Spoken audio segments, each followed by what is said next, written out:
What's going on, guys? It is Thursday, but these are my books from Wednesday, September 10th. I picked them up yesterday, but I had late class, so I didn't have time to make a video. So I think I have, what, 5 new books?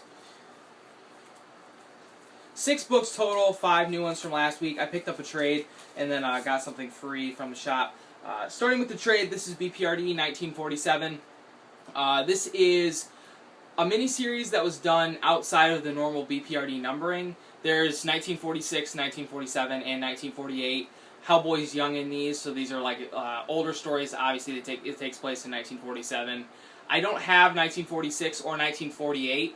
They originally printed these with like the numbers of the ongoing numbering on the spine, and then they re-released them without that numbering. So I'm looking for the ones that aren't marked in the overall BPRD continuity. So it's taken me a while, but I've yet to read these, so interested to get into that once I get 1946.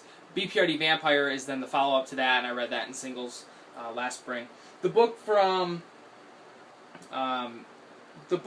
last week is All New X-Men number 31. Actually, I think this is from 2 weeks ago. This is when the whole Miles Morales Ultimate Universe stuff is supposed to start. And I'm really excited for that. I've been looking forward to that for a long time. So my shop got shorted on these, so they just came in. They just came in this week. Okay, a book you got free this week. I think I don't know what other shops are doing, giving these away, but this is the Marvel Comics 75th anniversary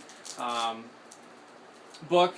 The most interesting thing in this for me is the countdown of the 75 best Marvel stories, which I don't know how those were picked, but it's kind of a bullshit list because I don't remember what the number is. Like, number 54 is Wolverine by Chris Claremont and Frank Miller, which is one of my favorite Marvel stories ever.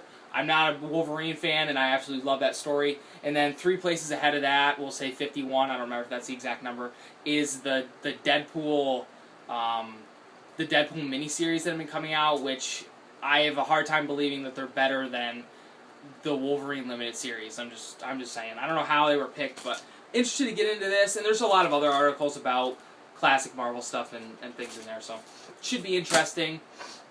And then these are the books from this week. 3 independent books, 1 Marvel book, and then 1 DC 3D cover. I'll save the 3D cover for last, and I'll start with the indie books. From Boom Studios, this is Hex number 2, written by Michael Allen Nelson and art by Dan Mora.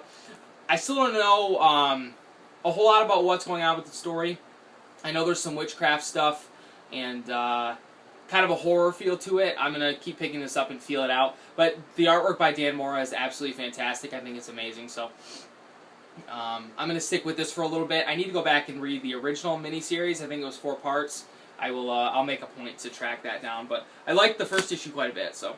And then this is Ghosted number 13, my favorite cover of the series so far, hands down. That is absolutely fantastic. I wasn't crazy about the second arc of this book, but Joshua Williamson's got me back on board, so excited for that, as always. And then from Dark Horse, this is Ape Sapien number 16. It feels like it's been a while since this book came out. I don't know if that's true or not, but always a great book.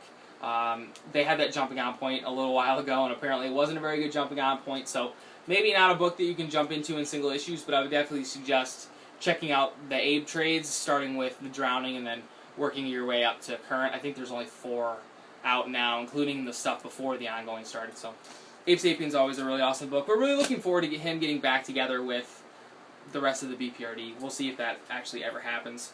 The only Marvel book for this week is Magneto number 9, which is a stupid March to Axis book. We'll see how much it actually ties into that, because the original Sin books haven't been tying into Axis a whole lot.